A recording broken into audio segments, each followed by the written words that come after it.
মই এতিয়া আলু ভাজি আছো চাওকচোন তাৰে মায়ে বনাই আছে কচু শাকৰ তৰকাৰী ভাত পাতিলে বাৰু আৰু এতিয়া মই বনাইছো আলু ভাজি আজি আমি খাম জালুক দি কচু শাক আৰু আলু ভাজি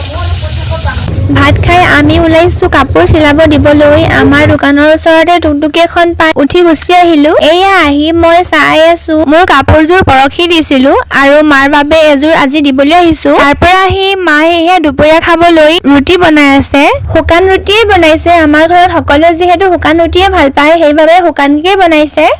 আৰু ইফালে আলু কাটি থৈছে ভাজিবলৈ মই ৰুটি বনালে এখনো গোল নহয় বেকা বেকি হৈ কিবায়ে বনি যায় ৰুটিখনটো গোল গোলকে পেটলে নাযায় ন